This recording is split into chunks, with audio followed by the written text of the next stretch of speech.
Hello. Hello. Are we live We or not? are. We are 40 seconds in. Hey guys, how's it going? Is anybody even here yet? I'm checking right now to see what we have on the live stream.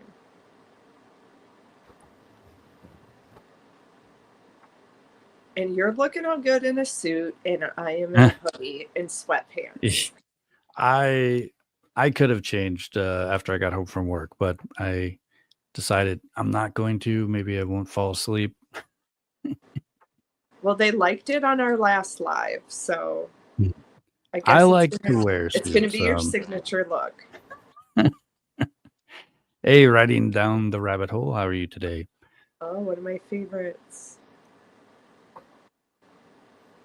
Okay, I So can today I don't actually have a big plan of what we're going to talk about.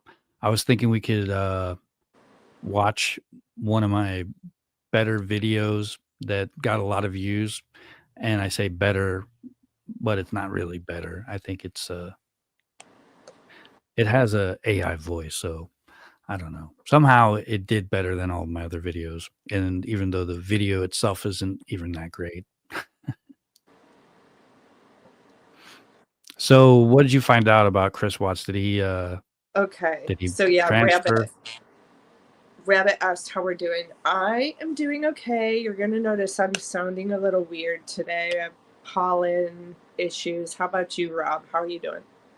A little tired, but I'm still Right. good. But it's Well, only we 7 jumped. p.m. here, so Yeah, we jumped on because there are some rumors circulating that Chris Watts was moved into a different prison. I was just chatting with Rob that I do have a source inside the Wisconsin prison who has told me no, he remains there in Wisconsin, so he was not moved. And it's tricky to find this information out because Chris is such a popular inmate, he's not listed on their website. yeah, I tried looking too. I think you can find out if you have the right information through like the FBI websites and stuff, but I don't know how to do that. His prison number will always remain the same no matter So where if he he transfers goes. prison, so I Yes. think you might be able to search for his prison with his prison number. Then his inmate. What was his number? Oh, you know what? We could find out in my Well, video that I was going to share with you guys. yeah, I just The one looked it that you up a guys have little already bit seen ago. a I thousand don't have times. it memorized, thank God. I can find out real quick. But it's interesting because Scott Peterson is a very high profile inmate and he's listed. And about a week ago, do you remember the rumor that Chris was attacked in prison? It actually was Scott Peterson who was attacked. And Really, you know how the internet is. It's, so and so I says I this. I I kind of I don't know. I was kind of hoping maybe he did get it. Is that wrong? Right. Right. I think we all But it was like really Scott Peterson. it was Scott Peterson and he was outside in the yard. They call it the yard. It's you got to do that prison lingo. And on his way in, another inmate attacked him and they did put a release out and nothing is really going to happen to either of them. Usually, when this happens, someone might lose their privileges to use the phone or buy snacks, and it doesn't look like that is the case. So maybe it was just like a little pushing match. But however, they still have to report it because a prisoner is government property. That's kind of scary. Right. So they are going to, excuse my voice today, guys. They are going to try their best to protect him because let's say Chris does get attacked, his family could sue the state of Wisconsin for a wrongful death suit if he died because an inmate attacked him and they didn't protect him. Hmm.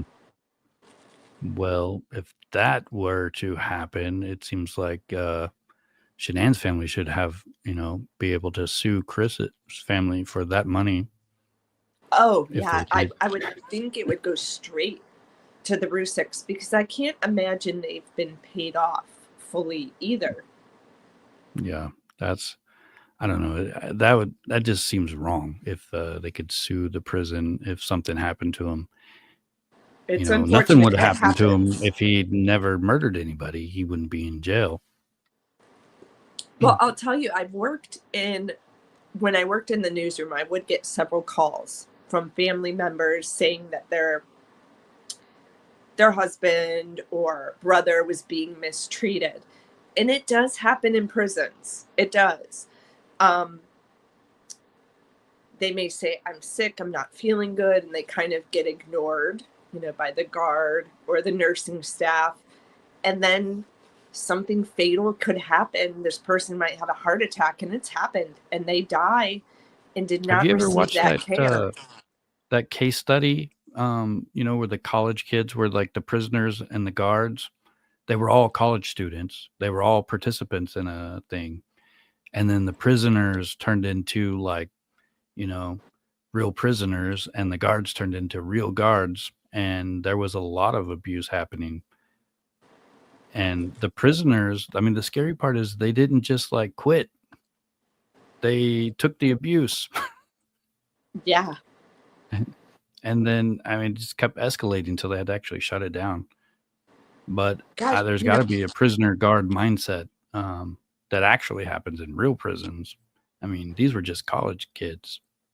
right. And you hear now in these phone calls with Chris too, his attitudes changed a little more rough and tough. Do you notice that as well? I haven't listened to a lot of his phone calls. I think they're kind of boring.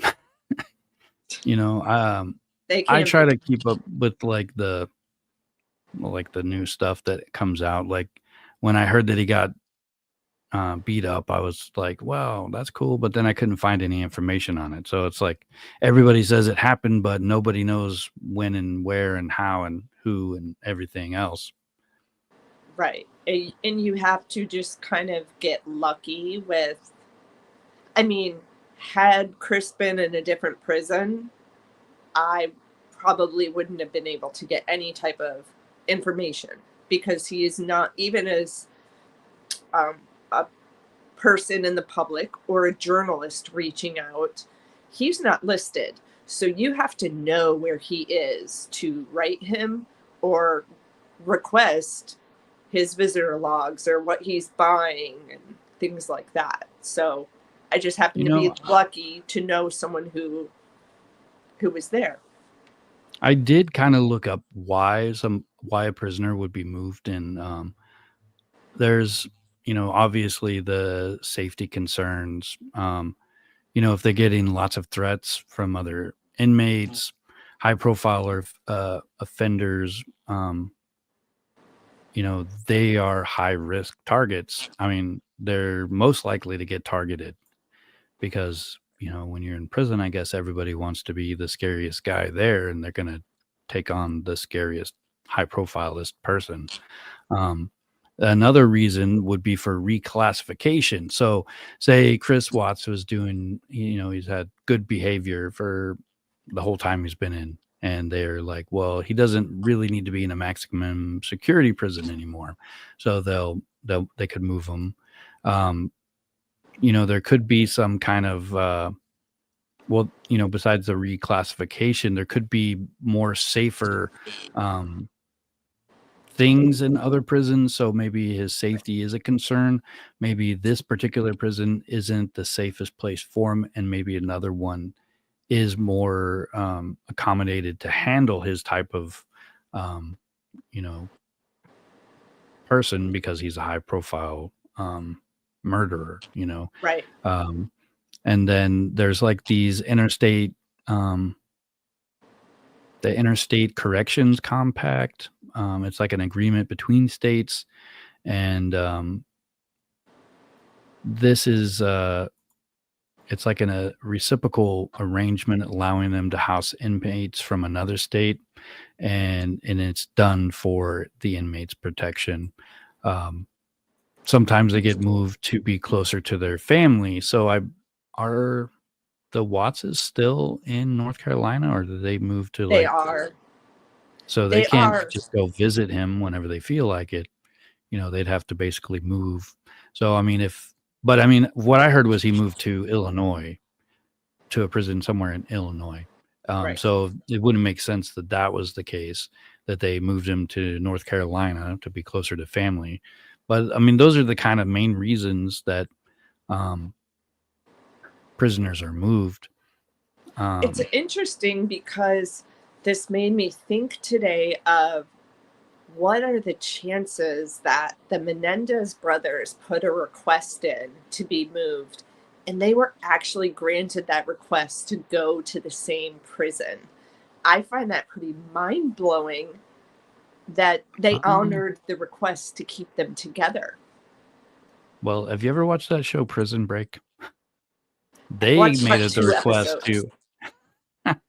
That show's a good show if you like it, but I know it's fictional, but that's like the first step is they try to get in the brothers try to get into the same prison, you know. And I don't know that it's if you're convicted of murder, should you have like family in prison with you? Like should you be all separated and have to suffer the rest of your life? Um I don't Or know. should you even have a choice to put a request in? You know, Well, unfortunately they all have rights, right? and there's protocols and laws, and they've got attorneys that all kinds of things that allow them some things. So Some freedom, right? yeah, I mean, at least they can try to make a move if they want to. I don't know if Chris Watts would do better in any particular prison. Than I mean, he's going to have He the same. likes where he is. You know, he even in the interview with Well, I think he's Timmy pretty Lee, isolated right now. He doesn't have to worry about the other prisoners that much. right? I think there's about 10 people in his unit, and a lot of them are ex police officers who got in trouble, and of course, you can't have a cop in there with other inmates. That's a target right on your back, right there. Or people who have physical disabilities who might be in a wheelchair serving time, or people with serious mental issues but don't belong in a psych ward but need more supervision. So I do believe there's about 10 people on the unit, and definitely I've heard two police officers and someone who's physically disabled. So he is, chit chatting and has conversations and some time with these people, but not like general population um, Mm. access for his own good. But he seems to like where he is, and that I think is a lot unsettling for all of us to hear him say that in the police interviews, like, oh yeah, I like it here better than Colorado. It makes us be like, nah, send him back to Colorado then. Right. You're supposed to be suffering, man. Why are you having, a good day? Right. Yeah. I don't know. I think if I was in prison, I would want to be, in a situation where I don't have to deal with the actual, like, dangerous criminals that like to just, beat people up for fun. But hopefully I never go to prison. Right. That's our goal, right? I think so. I mean, I don't have any plans to go to prison, but some of these people you're like, you should have known better. Right. Rabbit Hole Um, says, I don't feel like you should have a choice. I think we agree with that. hmm. Yeah. I don't know. I think if you're punished for killing somebody, you know, I don't know. I think if I could be in charge of that, I probably would be like, here's your bread and here's your cup of water, and I'll Right. check on you in a week, that kind of thing. But I guess if I was really in charge, I probably wouldn't. But in my imagination, you know, Right. I think they should. I don't know. I just can't imagine something like that happening, and then you get to live and have a life, even if it's a life in prison. It's a life. It's just not fair.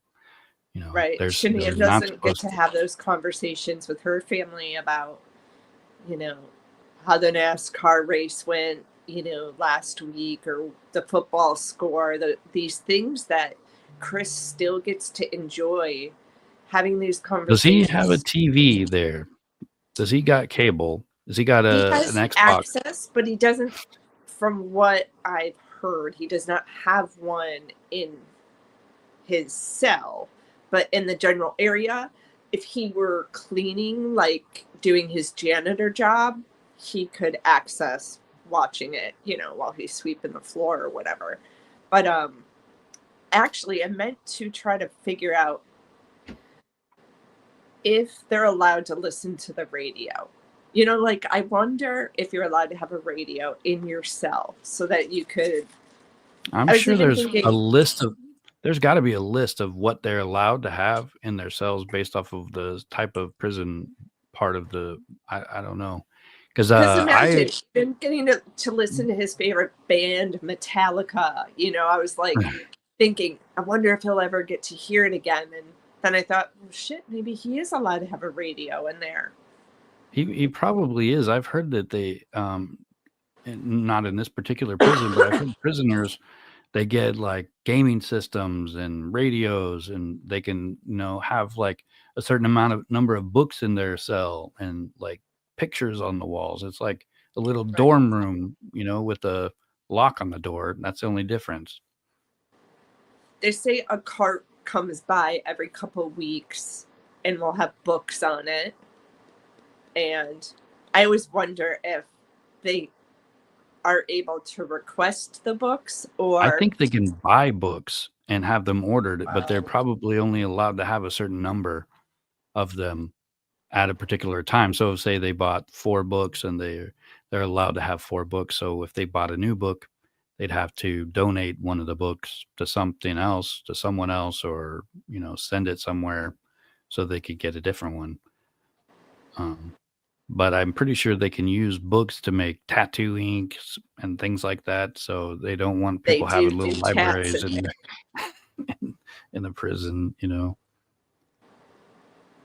kind of just looking at our chat here and make sure I don't miss anything.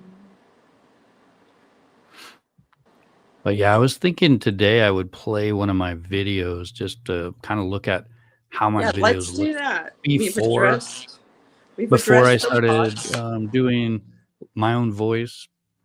And it did really good, and I wrote it myself. And I think the story is really good, and I think that's why it did so well. If I Yeah, can let's do find it. it, I'm looking for it. Apparently, it's Someone on writes, most prisons allow TVs and radios in the cell. In fact, there are manufacturers who make clear TVs to prevent them from hiding contraband in them. I'm a retired corrections sergeant. All right, Cowboy, can you give us some feedback on what you feel are maybe his conditions currently? I don't know when you joined in on the conversation, but Rob and I were just discussing that there was a rumor that Mr. Watts got, I shouldn't even call him Mr.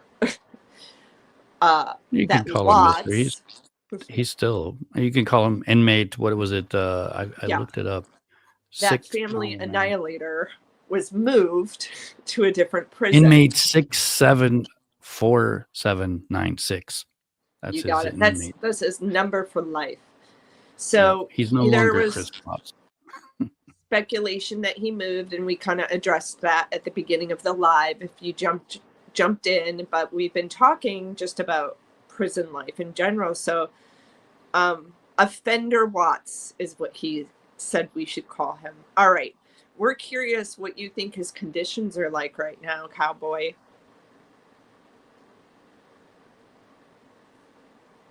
And then someone also saying it's crazy how much this case has impacted the world. And that is true. I will tell you, a lot of subs on my channel are from the UK.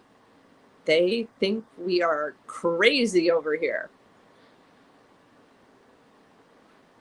I think it's hard not to come back to this story. It's just there's a lot of emotion in it. That's, I think, part of why people still, watch it. There's a lot of drama.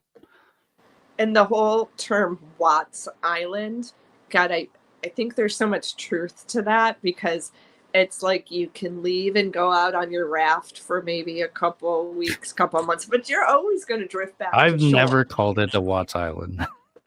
I get why they call it Watts Island. You're stuck there. You are stuck there in a circle, spinning round and round, walking around this island, boggling your mind, trying to figure out what's going on. You can go out to sea for a little bit, but you're going to come back.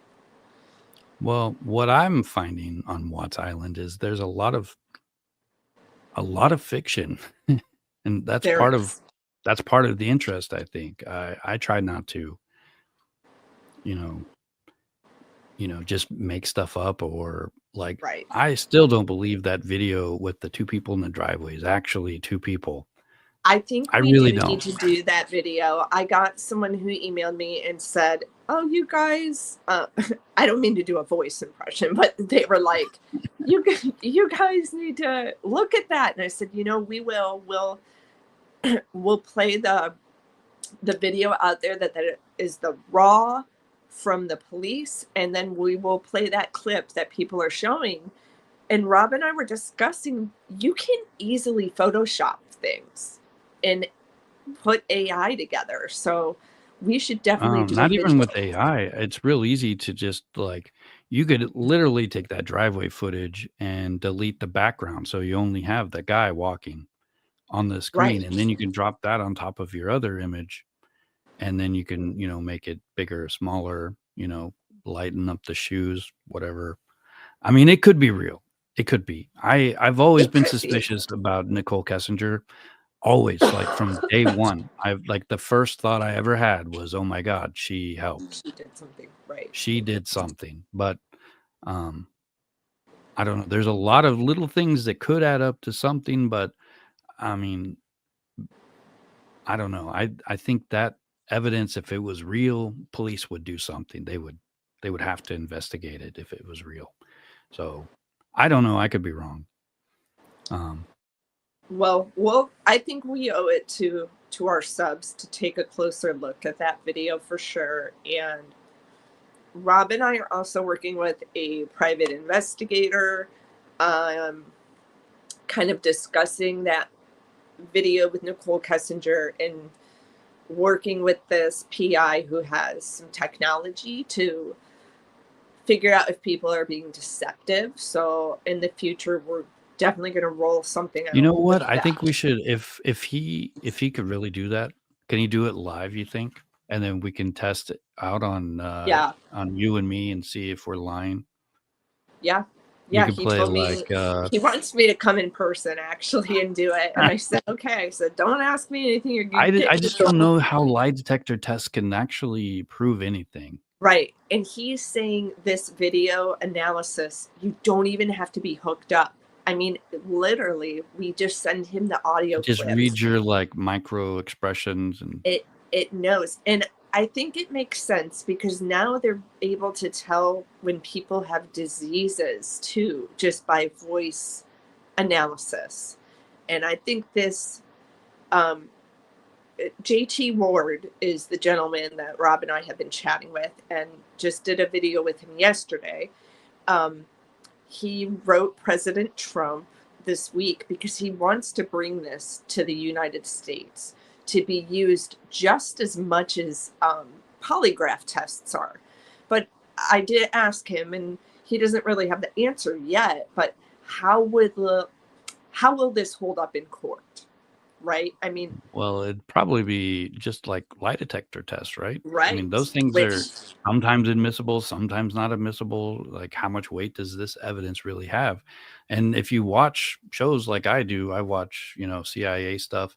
They're always saying all you got to do is like squeeze your core, and then you can fake a lie detector test, or they ask a question and in your mind you think of are apples red, and and you answer yes to that question in your head and not the one you heard.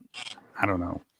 I think I, that's I another thing we need to do. We need to get a polygraph. You know we what? need We to need find out. Tammy I want Lee. to. I mean, I don't know. I think I could at least make up something interesting to say that sounds real and see if you could tell it's fake or not. The whole science behind it, I find very interesting. And I, Well, gosh, is I it feel like AI that's is it AI, or is it actually like reading your heart rate? Because that's what a regular lie detector does. Is no, how much. he sent me an entire article on it, and I told him I would do a whole video on it, once we actually, do an interview with him in person, because he's the expert, and I don't want to speak about this technology yet, but it can detect lots of different things just by your voice. And I think the science in that is crazy, how we could maybe be using this to solve cases in the future. Well, a tool is a tool as long as, it's backed up a little bit by science. I mean, if you think about the lie detector test in the Chris Watts case, I don't think it would have been admissible. I think the defense could have fought it. It was coerced, a coerced confession. They probably could have, that could have went really bad for Tammy. Um, you know, Whenever the way she did everything, she's like, "Well, this is it. We know for sure. We know." Oh, You yeah. know, it's I mean, definitely, and they Chris Watts believed it, and then he confessed, they got the confession, and it's hard to after you confess, I think it's really hard to, like, be like, "Oh, no, I didn't really mean I confessed." After you confess, you get that off your chest, of course you're done. You're just gonna do it, so that's why he didn't go to trial. He already confessed. He already felt better by letting it out there, and, but so if we it all hadn't gone that way. obviously think he thought he was passing this, right? He thought he could pass it. I But mean, here's the thing, they what? could have just said, "You failed it," and even if he did pass it, they don't have to tell the truth. True. You can lie. Yes. Oh, They can like, there's a like a gray area with the coercion thing, and they got a lot of leeway, whether it's, and it also depends on the judge that it goes up against. Like, if the judge says, "Oh, this is coercion," then it's coercion. But if you get the right judge and they think, "Well, we're trying to do this, and I guess it's still within the allowable limits," then you're good. It's kind of a toss up, I think. And if if Chris wouldn't have believed them, maybe he wouldn't have confessed. And but I think regardless, he confessed. That's a good thing. I mean, that's a tool that they used. Um, but who was that girl that confessed, and then they found out that she didn't actually do it? Um, it was like 20 years ago. It was like college students from England or something, gosh. maybe. I can't I remember. just don't know off the top of my head, but I also Oh, just want to tell people Rob did a great video about what if Chris went to trial, and you guys should check that out. He did a really great job on, yeah, I worked what really that hard on it. setting would be Mhm. like if Chris got up and said, "You know what? I need a lawyer. I'm not doing this lie detector test." And even if he did the lie detector test, I mean, he could have got up at any moment or after the fact. He could have filed his 35C motion and said, "Y'all tricked me into this." But you guys should definitely check that video out that Rob did.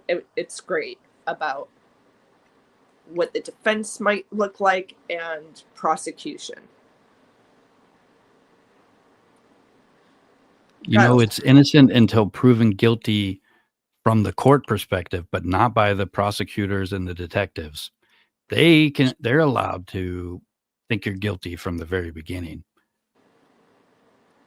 So, you know, when you're at the jail and you don't have an attorney, Yes. He nobody's couldn't looking talk out to for family. your best interests. He claims he liked his public defenders. First off, I don't know why anyone would take a public defender. They're good attorneys. They're still good attorneys. Right. But when you're getting charged for something like that I think right there showed that Chris knew he was SOL, so he didn't bother hiring one. I've actually heard like a public defender once ask to have public defender taken off of his title like for the calendar and everything, so he didn't want the jury to know that he's you know, a public defender rather than a private hire, because of some kind of like perception of, well, this guy can't afford an attorney, he doesn't, you know, he's not gonna. That's very interesting. Yes, and look down at someone who couldn't hire their own attorney. I mean, you were just kind of thinking the same thing right there. You know, well, he's got a public defender, he doesn't care. Right. Maybe there's something to that. I think Chris knew what he did, and he didn't want to spend his parents' money. I think that, well, we know he was broke, so any money for a public or for an attorney was going to be Ronnie. And I think he had guilt of dragging their name through the mud. So he decided, because public defender told him for 2 months, or I think it was 4 weeks or something like that, he couldn't speak to the family. They said it would not be a good look, a good decision. And then the family, when they finally spoke to him 2 days before sentencing, they were begging Chris to talk to a lawyer. And he was like, no, this is my decision. This is what I'm doing. And at that time, they had no idea what damage he actually did. They thought he just strangled his wife, and that was it. But we all know more came out later. Yeah, we've got the chat going here too. I think if Chris Watts wanted an attorney, I bet you there would have been a big name defense attorney out there who was like, wants the fame and would have taken over. You know, you got your public defender here on one day, and then there's an entry of appearance the next day for, you know, a Johnny Cochran or whoever it was that saved OJ, you know? Yep. That was an amazing team of people. Rabbit Hole says, just so many unanswered questions. Why? Who? And then brought up the district attorney, Michael Rourke, who I have reached out to 2 times to just pretty much ask him, like, can we just get an updated statement in this case? And he will not reply. Frederick, Colorado PD has said to me, the case is closed, it's done, everyone is moving on. And I said, but the public isn't moving on. And that's where I think a lot of us... I think you're going to have to write the governor. I don't know. I don't know. Maybe she's not as guilty as everyone thinks. Right, like you and I feel maybe like there's something we don't know and they won't tell us, and that proves she's not guilty. Exactly. She seems guilty, but that doesn't always make you guilty. I'll tell you this, Rob. If we do the analysis of her voice with TJ and we find out she's being deceptive, then yes, I'll write the governor at that point. I almost feel like I'm, just chasing. I want to have faith that the FBI did a good job investigating her and shared information only with the Rusick family, but you can't always trust our government either, can you? I mean, it's like, what's the easiest way to accomplish something? You know, when you got a confession, I think that's reason to stop looking, right? Right. Well, So I Tammy mean, Lee, in her own it's words, said, you know, I feel like we didn't finish what we needed to do. And a woman with, there was another YouTuber, and I wish I knew the channel because I always want to give a shout out to the creators out of respect, but they went to the Frederick PD and said, why are you guys not investigating this case?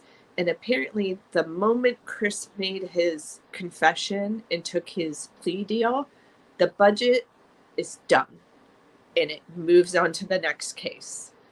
So you think it's a money thing? there's a They just money, there's a financial part of it too, which is that doesn't interesting because seem I would like a think good answer. with a murder, I would think Mhm. with a murder case, it never shuts. Well, it's not just a murder case; it's a triple homicide. Well, Well, and it's technically unborn quadruple. for, right? Yeah. Mm. And you have a Frederick, Colorado agency, but then you have the government, the CBI also. So why not tap into the CBI funding? You've got two agencies here. You know, can they Well, I both put think some money in? regardless of the cost, they should have finished investigating. They should have Right. finished, like, fully, just to make sure that he's not just making a false confession to protect somebody else.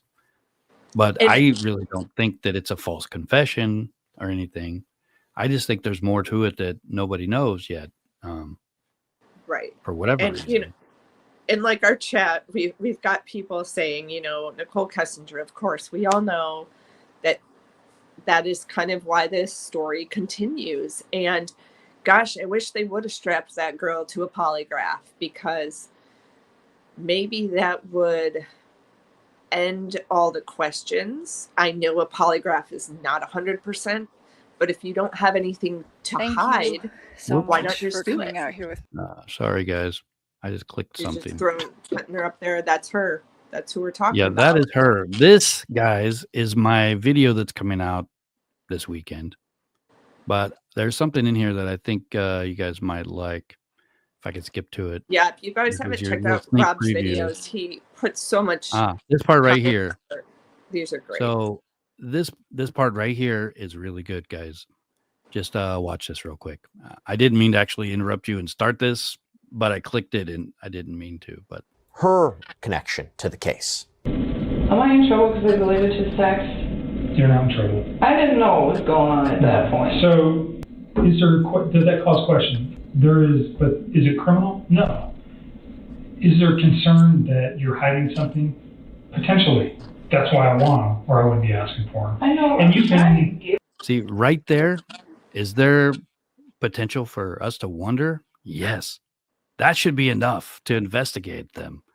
And, you know, right here, they're like, well, you deleted your everything on your phone, but I get it. It's okay.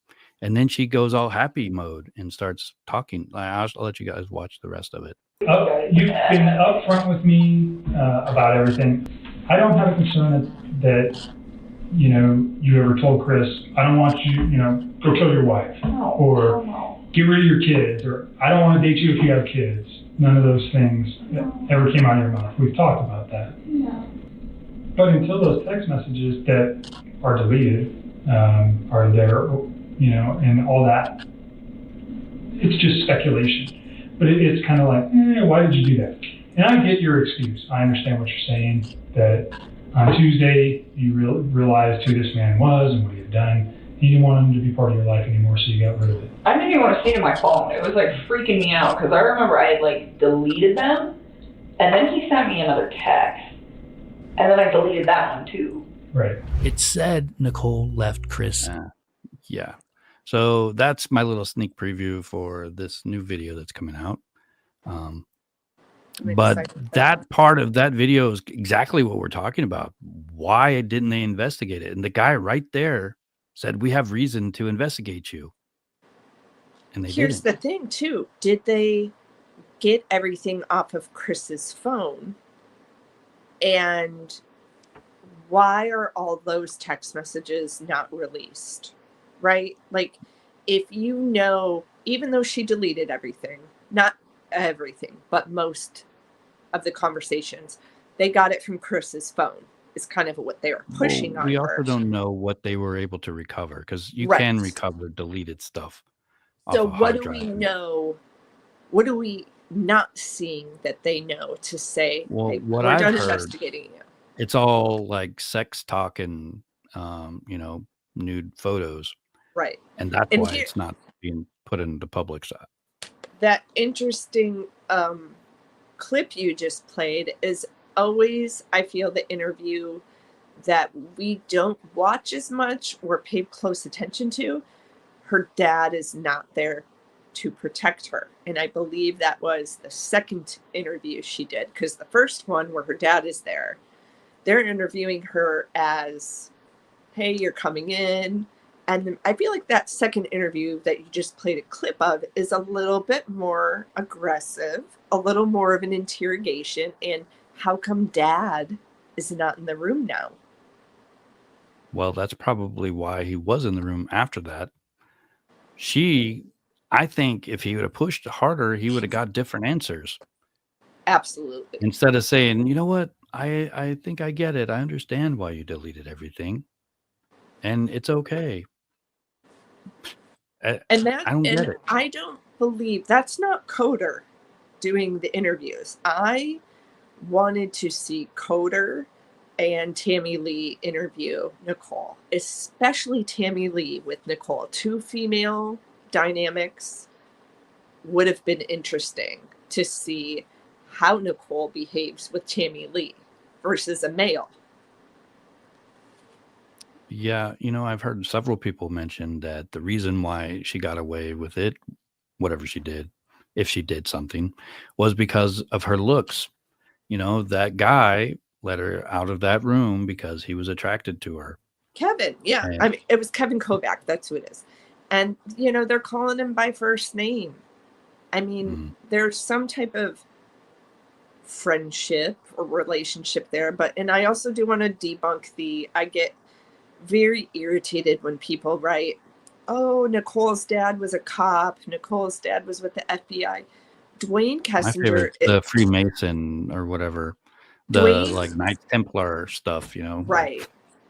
Dwayne is an he's electrical Illuminati. engineer. He is just not Yeah, in any high I couldn't even status find out if he power. was an engineer. I think he might have just been an electrician or something. I Right. mean, the He weird does thing have an is there's not a lot of he information has out an there. associate's degree in engineering, but he is not some high, powerful, wealthy individual. He does own some properties, so that is, you could consider him maybe an investor in real estate and able to get his hands on some money. But people speculating that he is like, okay, if we're going to talk about Colorado, you talk about the John Bonet, the Ramsey family. Now that's money. That's money. The Kessinger What was the family ransom did note not. in that? $118,000 was the ransom note. That was the Right. same amount of money that he got for his Christmas bonus. The biggest Christmas bonus I've ever got was like $100. That's the I mean, biggest. that's Ramsey money, though. I mean, if you guys Hundred and haven't eighteen checked it thousand out, dollars for Christmas bonus. My God, that's Rob insane. has a good video on that, on the Ramsey case. And I do hope we talk about that one in the future, too. That is one. I mean, what is with Colorado? I've heard the term murderado. Well, I still think California is worse. California And is still Florida's worse. pretty bad. Florida is pretty bad. Yeah. Yeah. The more the population grows, the more crazies there are, unfortunately. Yes. Just checking our chat. Yeah, lots of A people lot of did people are see concerned with her truck being spotted there. Also, something I didn't ever notice before in the police body cam video, Nate pulls up on his camera that you actually see Chris Watts's car coming down the street versus being parked out front. And him just kind of it does seem weird, right? right. It's Like, why where'd he is your drive car from? You And if parked your way down the car is street? getting right, and if your car's getting broken into, why are you driving all the way down? And Nate said to the officer, I told him he could park in front of my house because I have a camera. And Chris said, no, we have a Ring camera. Or whatever it was. I think it was a Ring. But he said, well, we got a camera too. Don't worry about it. But then parks the car down the street away from the camera. That doesn't make sense. Well, I've lived on a street where sometimes you have to park down the street because somebody's parked in front of your house, because other people live on that street. Right. Mm. But I did also think it was weird that he actually drove to back in. Like he came from somewhere, Yes. it looked like. He came from down. And that's where people are speculating. Did he pick up Keshin, or did he drop her off, or whatever? I mean, we could go on and on about those theories, but I have never seen like the back of the house and where they would like come in from the back if they drove into the back alley or something. I Because like have a video people have of them. mentioned that she was in the backyard, or she came in through the back.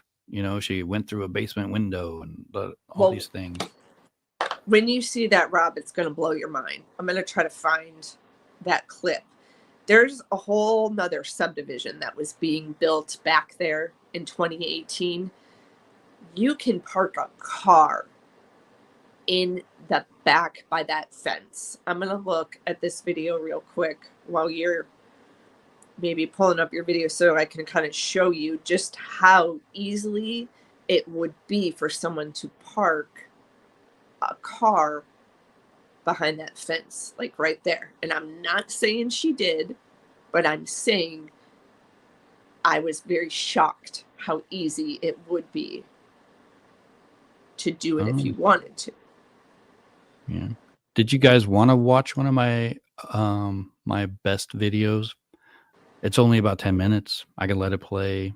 Yeah, and throw it then- on. And while you're doing that, I'm gonna find this clip, and then maybe we can kind of show that after of what the back of the Watts house looks like.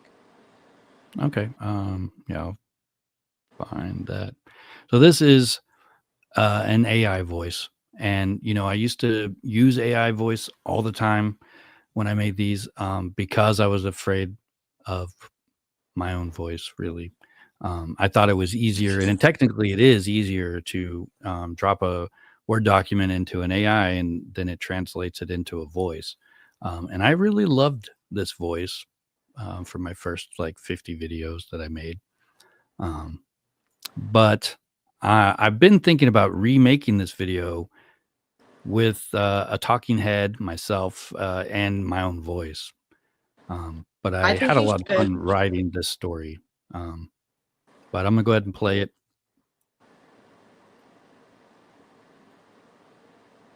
Maybe. You're like, maybe. His letters There from it goes. jail is he admitted that he actually killed his daughters not once but twice. Inmate 674796, more commonly known as Chris Watts, now spends his days within the walls of Dodge Correctional Institution in Waupun, Wisconsin. He lives in a state of regret and fear, his only comfort coming from a silent God to whom he endlessly begs for forgiveness. A forgiveness that never seems to come. Each night, as he lies down to sleep, he dreads the next day, haunted by the memory of his last day as a free man. Welcome to Timeless Mysteries. Today, our journey will leave you questioning the limits of justice as we explore the life of a man confined for life. Is it even enough justice for the crimes he committed? You don't want to miss out on this epic discussion. Don't forget to like, subscribe, and share. I want to hear your thoughts.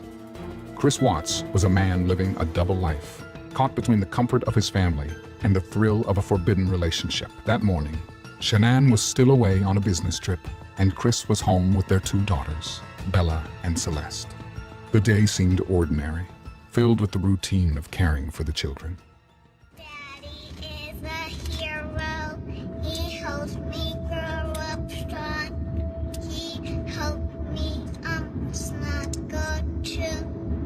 He reads me books. He ties my shoes.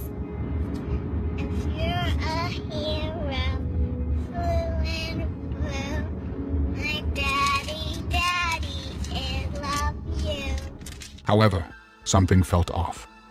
Maybe Chris experienced a heightened sense of clarity, or the air smelled different that day. A text alert caused him to smile inwardly, though his smile did not show on his face. He was trying to pretend everything was normal. She came home from the airport 2 a.m. and I left around 5:15. She was still here. And like about 12:10 in that afternoon, her friend Nicole showed up at the door. Like I had texted Shanann a few times that day, called her, say, but she never got back to me, but she wasn't getting back to any of her people as well. But it was not normal. He received a text from Nicole Kessinger, triggering a light, pleasing, tingling feeling in the pit of his stomach. The excitement and mystery found in his affair with this woman had become his obsession, and pretending everything was normal was half of the thrill. A text from Shanann turned his inward smile into an outward frown. The brightness of the day dimmed noticeably. He ignored the text. Shanann, unaware of the storm brewing at home, was preparing to return later that night, thinking of ways she could open a dialogue with Chris and save their marriage.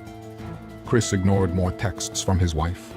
The weight of his secrets bore down on him, and the once comforting routines of family life now felt suffocating. He wondered if she had discovered his secret.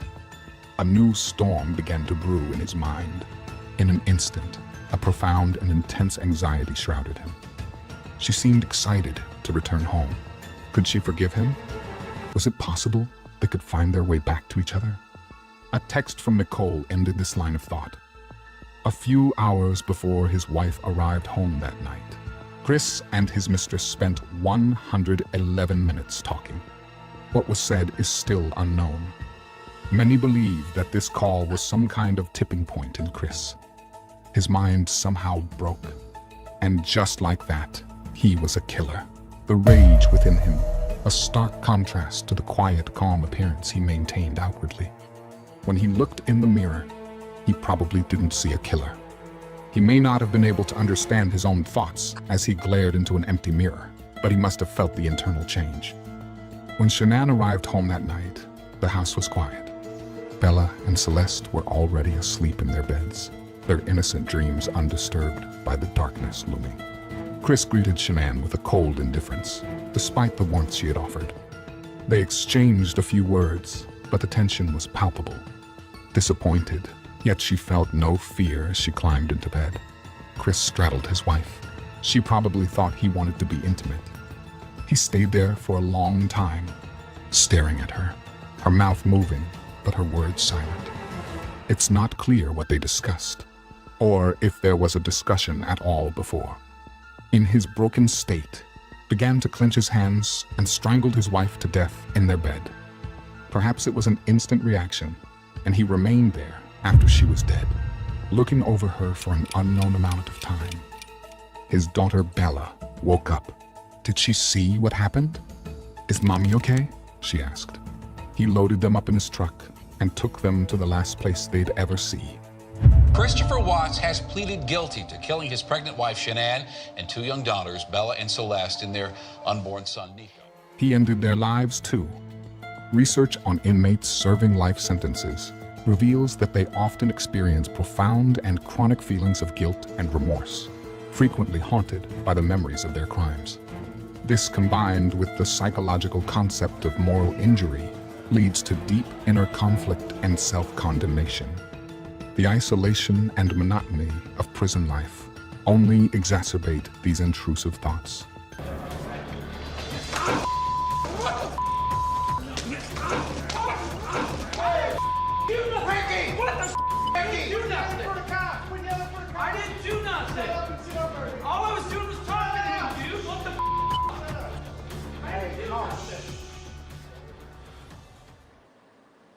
Causing vivid nightmares that disrupt sleep and contribute to a continuous cycle of torment.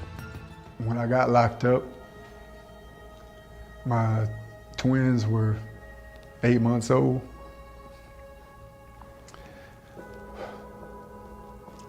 And that was the last time I saw them. I wrote them letters like every week for the first 20 years I was here. And by this time, now they're all adults. living with the relentless struggle to cope with the irreversible harm they have caused. A torment of his own making. Within the walls of Dodge Correctional Institution, Chris Watts faces a relentless punishment. Each night, as he lies on the thin, unforgiving mattress loosely laying on a hard frame, the haunting threats of unimaginable pain echo throughout the prison walls in crystal clear clarity. That is nothing compared with the memory of the night he took his family's lives, replaying in his mind like a horror film on an endless loop. There is no escape, no reprieve from these scenes that haunt him. The faces of Shanann, Bella, and Celeste are etched into the back of his eyelids, attached to the sounds of their deaths. This torment is more than just guilt. It is a profound moral injury. As a father, Chris committed the ultimate betrayal, and his mind struggles to reconcile the man he was supposed to be with the monstrous actions he took. With regard to count number 1, murder in the first degree as it relates to Shanann Watts, the court is going to sentence you, sir, to a life sentence in the Colorado Department of Corrections. With regard to count 2, as it relates to murder in the first degree with Bella, the court is going to sentence you to life in the Colorado Department of Corrections with no possibility of parole. The unlawful termination of pregnancy for the unborn child that has been named Nico, the court absolutely believes that the maximum sentence of 48 years would be appropriate to run consecutive to the other charges. The constant reliving of that night is his mind's desperate attempt to grasp the magnitude of his crimes. Yet the more he revisits those moments, the deeper he sinks into despair. The walls of his cell may protect him from the violence of others, but they cannot shield him from the relentless assault of his own memories. There is no comfort, no redemption in this life. Chris Watts is trapped, not just by the bars of his cell, but by the weight of his own conscience. His existence is one of unrelenting discomfort, with no hope of absolution. In the end, his true punishment is not the life sentence handed down by the court, but the endless suffering imposed by his own mind. A fitting consequence for the horrors he unleashed. Can a man ever truly understand the depths of his own darkness? Is there a point where remorse and suffering become so intertwined that they consume the very essence of who we are? Can the human mind, once shattered, ever truly piece itself back together? Or is it doomed to remain fractured, lost in the labyrinth of its own making? Is there any redemption, or will there forever be an empty void created within his own soul? These lingering questions are mysteries that may never be fully understood. Thank you for joining me on Timeless Mysteries. Please like, subscribe, and share.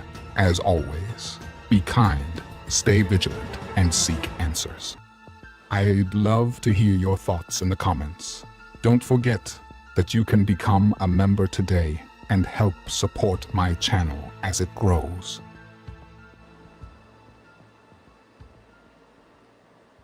I think we can all agree Rob's voice is better than the AI guy. I love that AI voice, though. I love it. It sounds I like used it for Morgan so many Freeman. videos. You guys don't know this, but I had a ghost channel also, and I had like 85 videos there, and I had like, 70 videos on timeless mysteries that weren't even true crime, and I've removed them all, but they all used that voice. Well, I'm always encouraging Rob to apply to like read audiobooks because he just has a great voiceover, and the chat is agreeing with us. Well, I actually feel better because using my own voice, because like there was one time when you use AI, it doesn't always work the same way every single time. And there was one time I could not get that stupid AI voice to say Nicole. No matter how I spelled it out, you have to spell it out phonetically or whatever. It would be like nickel, nickel, nickel. And I'm like, oh my God. And then I just was like, fine, it's going to be nickel this time. And then everybody complained about it. And I was like, I just can't pronounce it right. because I don't know that everybody knew that it was an AI voice. It sounds like Morgan Freeman. So I was like, how much did you pay him to voice this over? He does sound like Morgan Freeman He until you listen to does. Morgan Freeman. If you listen to Morgan Freeman, they don't sound the same. Okay, like a But you side can by find side. this AI voice on Lovo AI. It's a That pretty is expensive interesting. AI program. I wanted to throw out there Mirabelle. I think she came into the chat a little late, but yeah, that's kind of why Rob and I were like, well, first we wanted to show that video as well, but also the rumor mill is going again that Chris Watts has been moved from Wisconsin to a different prison, and according to a source I have in Wisconsin, Chris is still there. So, for what it's worth, I think after the Scott Peterson attack, then it just kind of trickles and morphs into a different story. And that's where we got the Chris was attacked last week and then Chris got moved.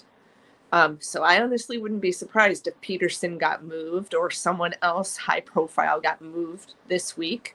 But it is not Chris as of 10:30 tonight. It was not Chris. You know, it's only 8:08 here, so. Oh yeah, you've got that time change. But I mean, if they were going to move him, they wouldn't tell us. Right. At least not right away. Eventually, We they won't probably know for would. weeks. But I can't find anything that proves that he did move. I can't find anything that he didn't. You know, you've got somebody you know that works there that says he's still there. Yeah, she's. As far as I can tell, he has not been moved. I don't think he's. Somebody asked me earlier today, and that's why I was looking into it. Somebody said, "Hey, what do you think about Chris being moved to a medium security prison in Illinois or something?" And I was like, "What?" And as far as I can tell, that's a rumor. Yeah. And these rumors spread like wildfire because this is Chris Watts, and people want to have something new to talk about. Because exactly. I mean, it's possible at some point he'll get moved, but I don't know that it's today or yesterday.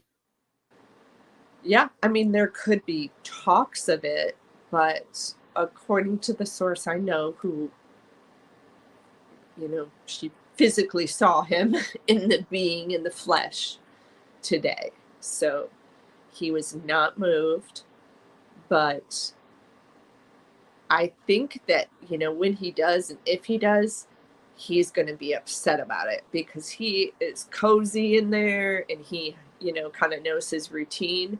They almost should move him to kind of shake things up for him.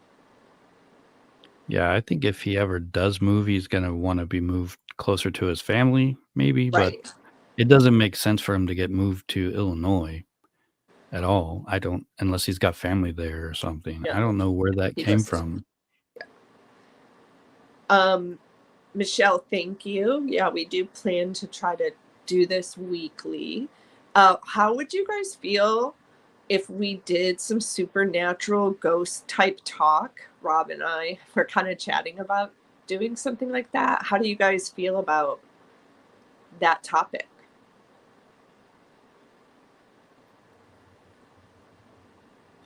What is the name of your other channel too, if they want to go check out? There's nothing really on the other channel. I actually removed everything, but it was Dimension Beyond the Veil. I think you could search it with @Phantom Seeker with 2 R's. Like Timeless Mysteries is with 2 S's, so it's @Timeless Mysteries. The other channel is Phantom Seeker. I'll write it out here in the comments, maybe if I could figure out how to do it. Chat is saying let's do paranormal. Let's do the ghosts. So yeah, maybe we need to have like. Oh, you guys, I do have like a few videos on that channel. Let me see if I can pull it up here. Hold on. And there's shorts that I made last year for Halloween. I came up with this cool. Oh wait, I can't lose this page. Actually, before we do that, let me play this video of the backyard. Oh yeah. So I sent that to you forget. around 9:23 is when we get to the backyard. In the beginning, he does drive through the front of the subdivision. We all know what the front of the house looks like, but this gentleman did a drive around to the back, and I was amazed at how easy it was. I mean, to hop the fence. Oh, that's the first video. The second one I sent you to kind of shows you. Is this one that you sent? Pay attention at the end of this first clip to the swing. It's not moving at first. I got back out of my car like maybe 30 seconds after to realize that swing started moving. Just watch both clips. It'll show you where it wasn't moving. But I think that bottom basement window is what somebody was telling me about, how the window is unlocked all the time, and that's how Nicole Kessinger got in the house. That's probably got to be the window.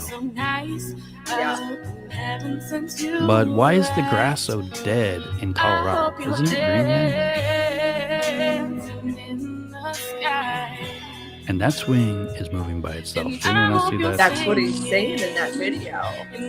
Oh, is it got sound? Because I can't hear anything. Oh, I'm hearing you. You don't. No, I don't. Maybe it's. Pay attention at the end of this first clip to this. Hear anything, but it's probably just the. And I don't know. Pay attention at the end. Let me see if I can find the other one. That is so interesting. Everyone says I can't hear the music. I hear the music. I thought the clip you were playing had music, and that's where I was. No, I couldn't hear anything at all. The second clip I sent you at 9 minutes and 23 seconds is really good of the guy driving through the backyard. I found, you said 9 minutes, 35 seconds. I want to know why no one else heard the music except me. I'm creeped out now. What was the timestamp again? 9 minutes and 23 seconds. Okay. Oh, no. Colleen heard the music. She said she couldn't hear you talking because it was so loud. So, yeah, the person who made there was no music playing here. I haven't figured out all of this stuff. I'm using StreamYard now, which is a little better than what I was doing the first couple times. So I can actually figure out how to show stuff now. But I don't know why it wasn't playing the audio. It had subtitles that I turned off too, but the music, there was no like speaker or anything. Yeah. But that swinging by itself, though, is kind of interesting. I didn't mean to pull that clip because of the kind of paranormal of it, but it's interesting. We were just talking about, should we do paranormal? And that clip was the swinging by itself. But in the second clip, it just shows you how different the neighborhood is. And back then, so could you guys see this picture on the screen yet? Yes, I see it. So this is him driving into this subdivision, I believe, behind the Watts house. And what is this gentleman's YouTube page, just so we can give him a shout out?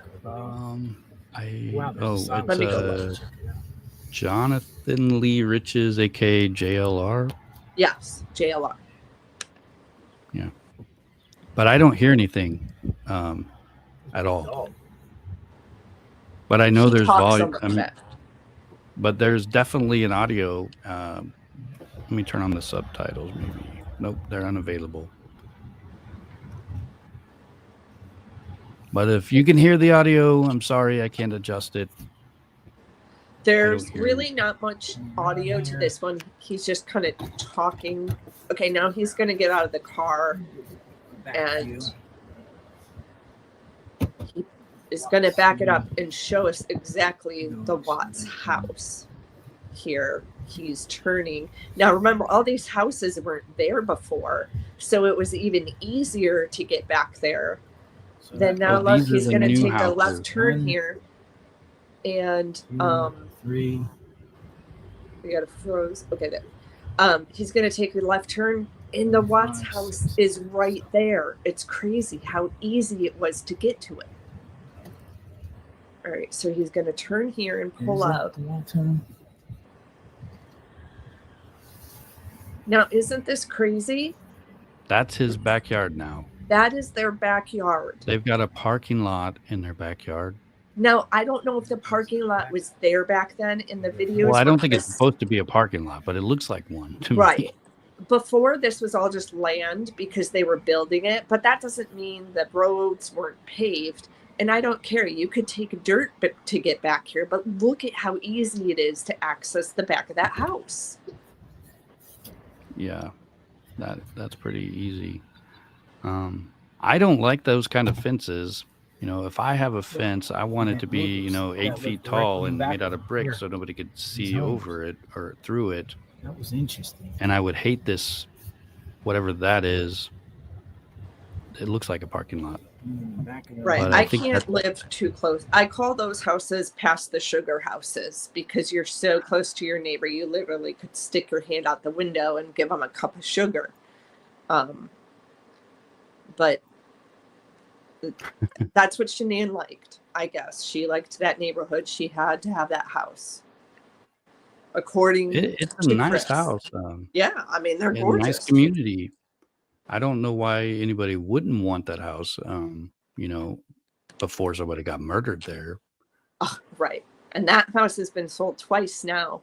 That is something we need to kind of look into, Rob. And I didn't bother looking into it, but the house sold for another time in October of 2024.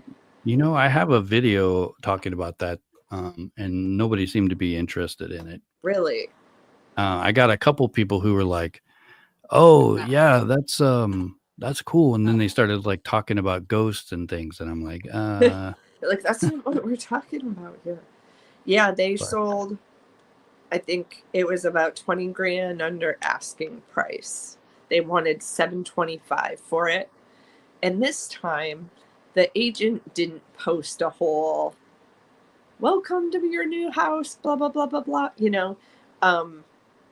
I could only imagine international investors buying that house, not a person who wants to move in there and live there, because it didn't work out so well for the Miller family. I mean, it's probably, if you think about it, price wise, it's going to be cheaper, right? Right. And if you're not afraid of ghosts, no. Rabbit, the Millers don't live there anymore. The Millers are divorced now. And if you search if you search the neighbors, search the Millers, Chris Watts' house, I feel bad for these people. People requested from the Frederick Police Department, there was a domestic dispute between them, the Miller family, where he slapped a glass of wine out of the wife's hand.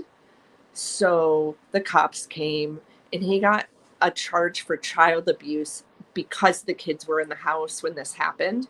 But since that incident, they have divorced and they sold that house and had not even lived there for 2 years yet.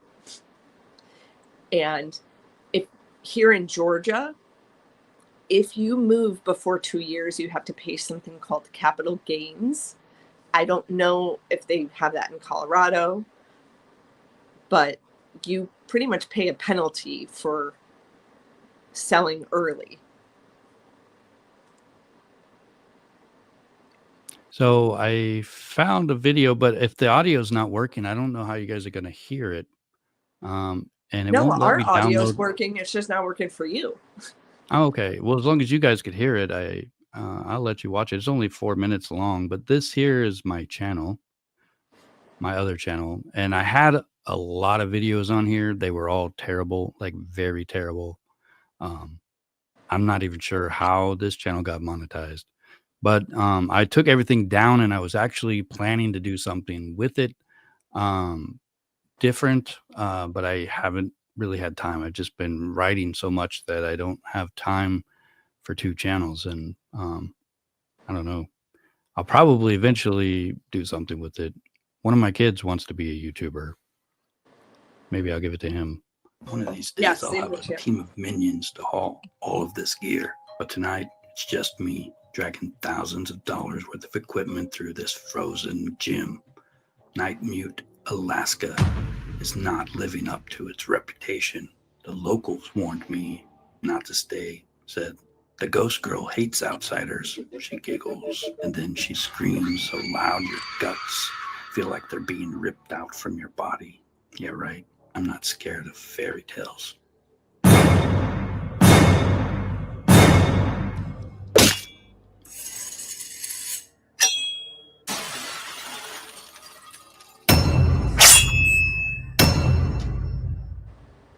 The gym looks ordinary. No flying basketballs or phantom giggling.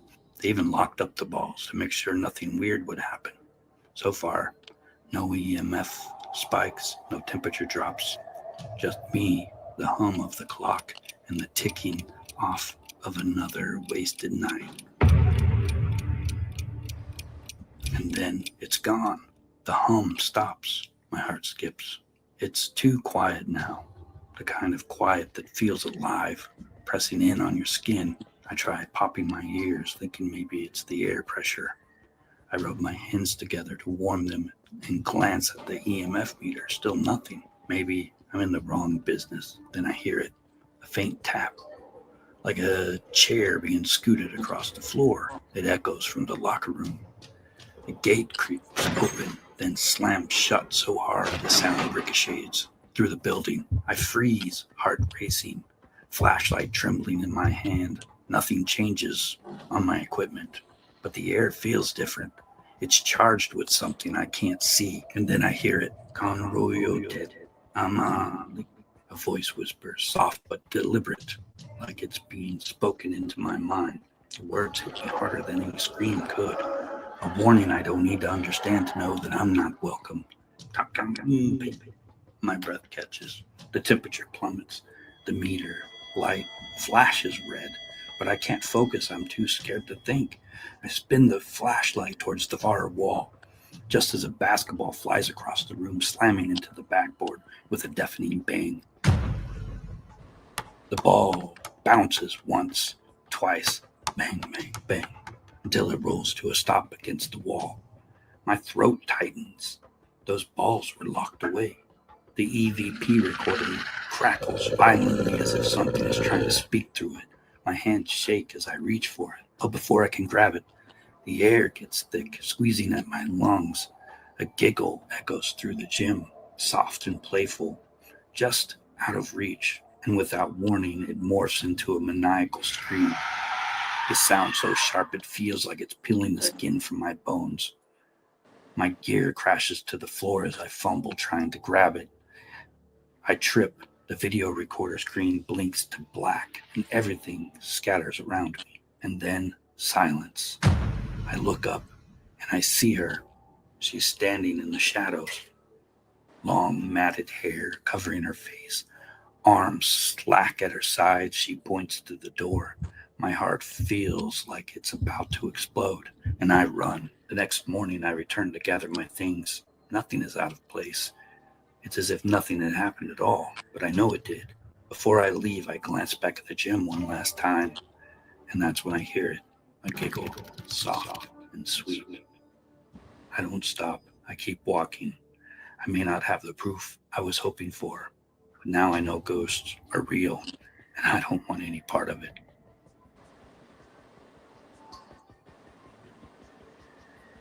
Awesome. I love it, Rob. That's awesome. You guys go subscribe to this.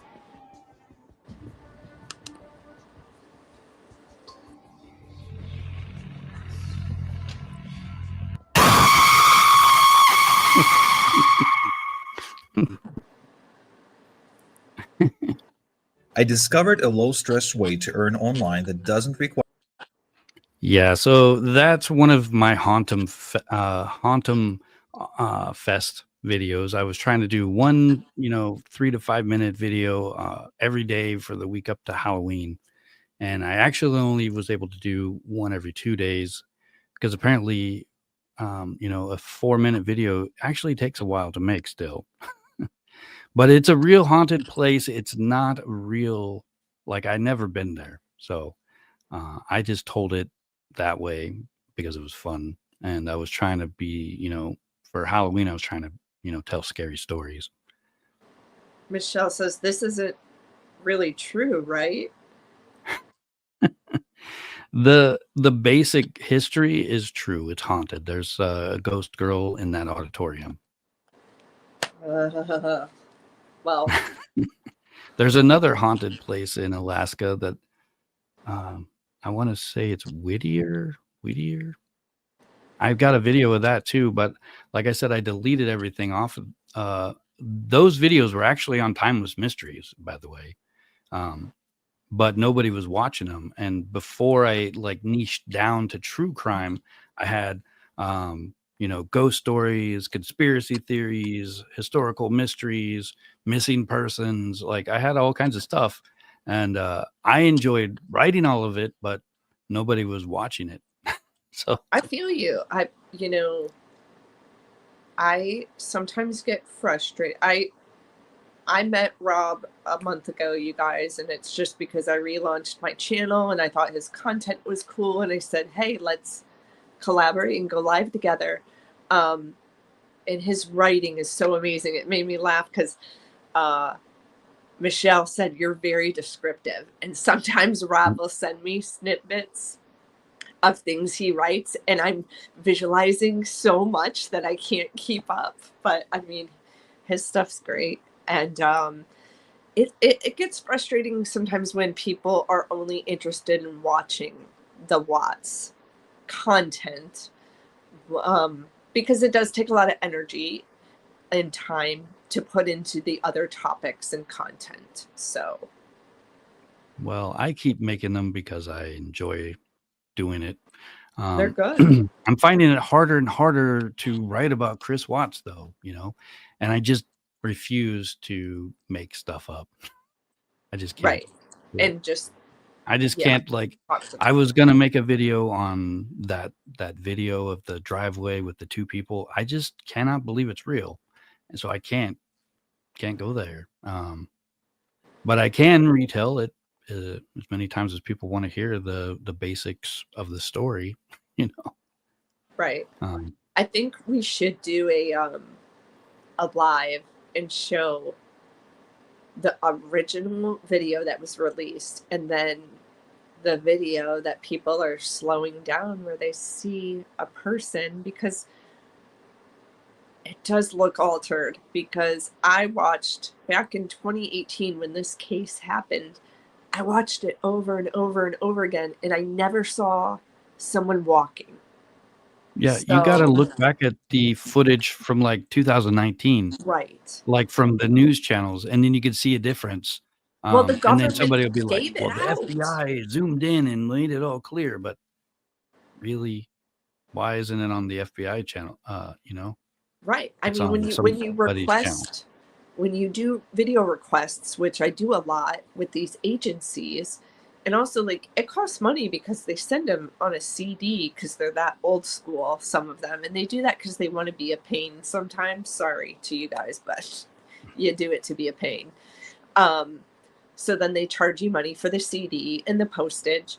Now, I worked at a news station when when Chris Watts was going on, so it was sent to us. But I watched the video over and over again and never saw a figure.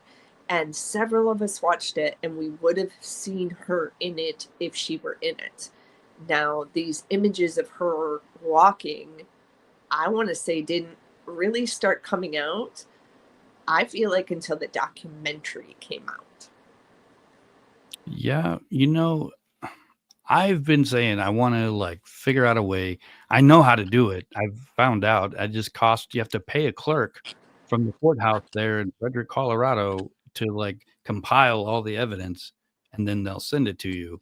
And I think that's the only way that I could verify that everything is actually real. Because everything's been, uploaded onto YouTube, and then people borrow that clip, and then the next And person alter it. Yes, it somebody is so changed easy something to along the Photoshop. way, and you don't realize it.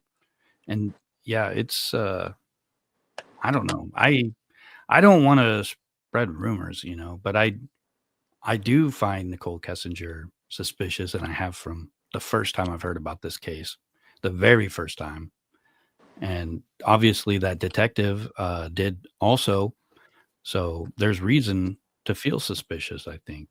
But I don't think faking evidence or making it look more,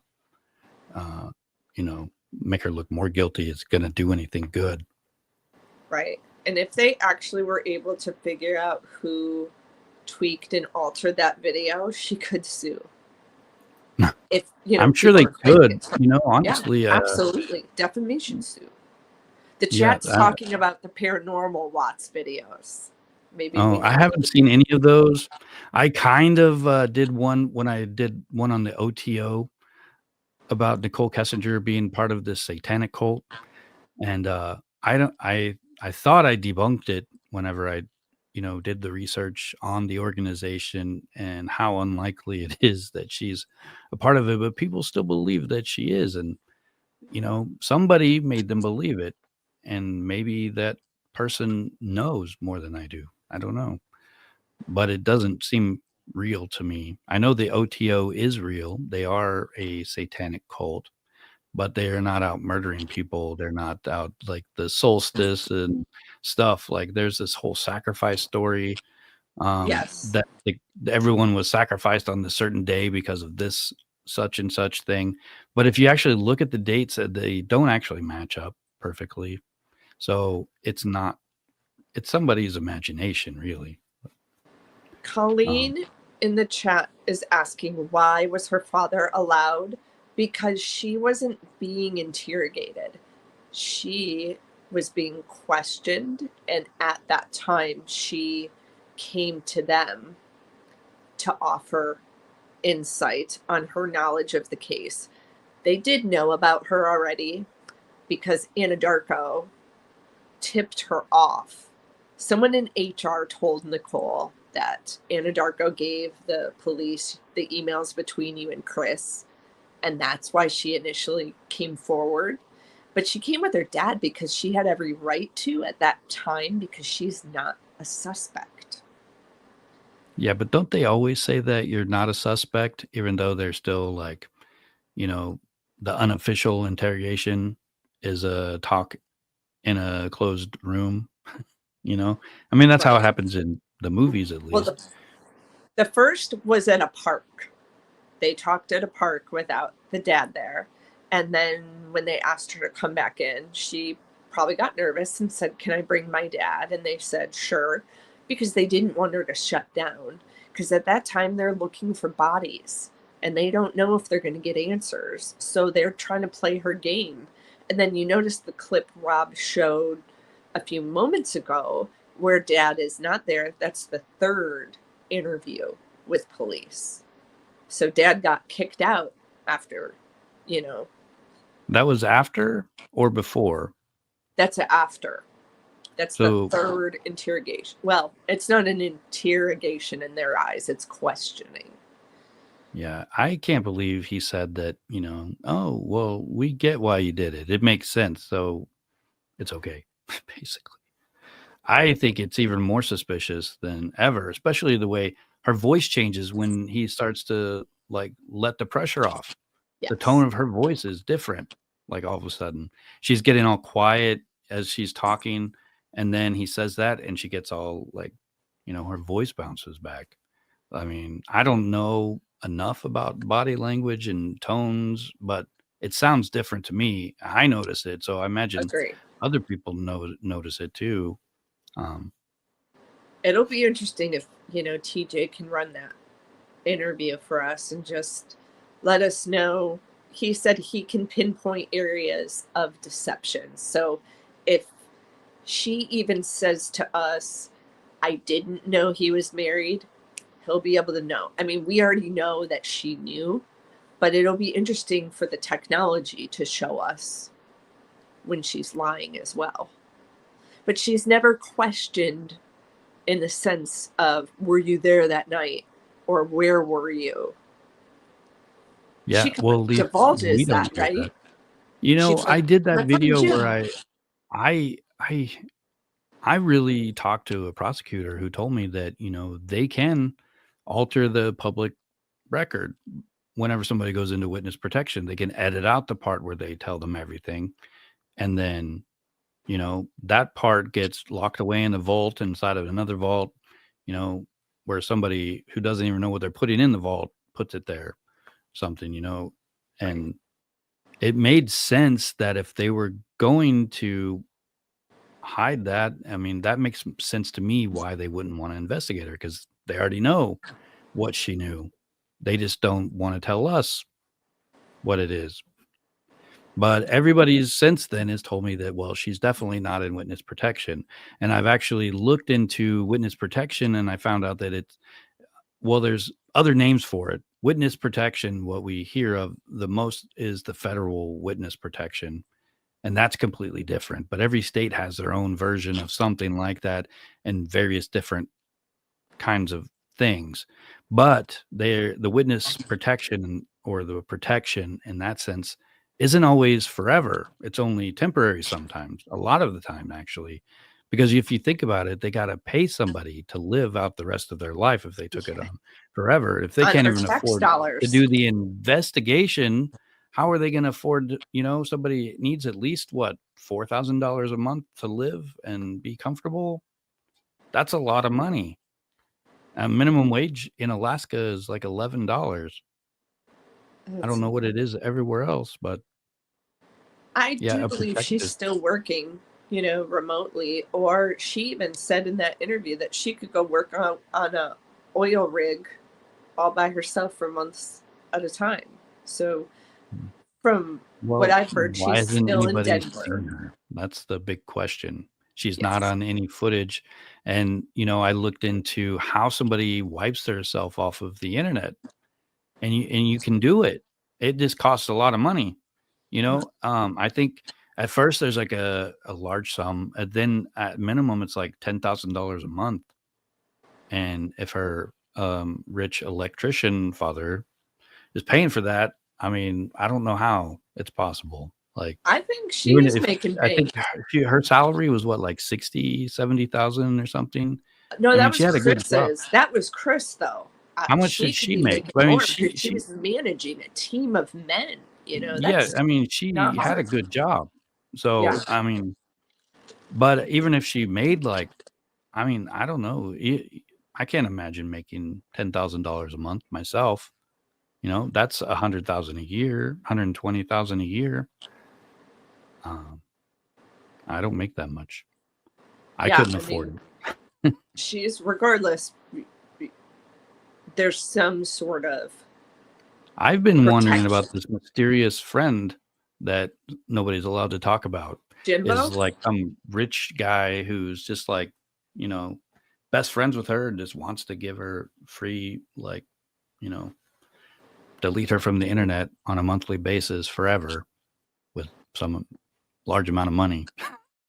It's interesting that people don't come out and talk about her. I have found one person on Reddit who said, I went to school with her.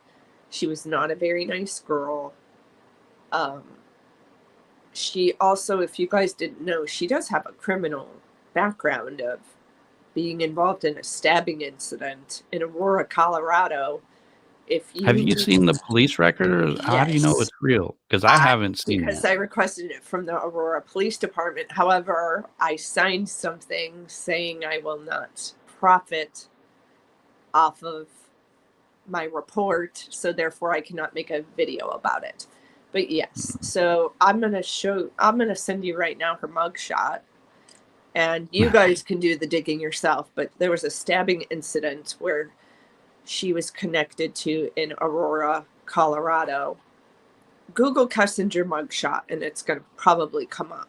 But I have never found anything like that. yes, Whenever I Google her, I'll send it to you, but I can't do a video on it because I could legally get in trouble because I signed my name when I purchased the report that I will not monetize in any way or do anything. And if an ad was playing on my video, that could get me in trouble. But a lot of people won't talk about her. And is that not crazy? I think it is. Yeah. I'm going to pull it up here. By the way, I sent you the Zillow link to the Watts house and what it sold for. Yeah, I've seen that too. Aurora, Colorado. Let me see. I can probably share it while you look for the other one. So, I mean, it is, it,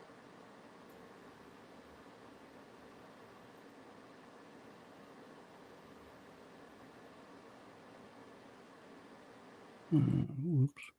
Guess I have to click the link first.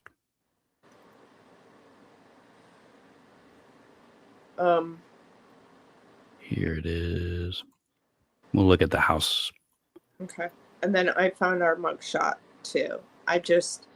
I mean, I can show you guys the mugshot.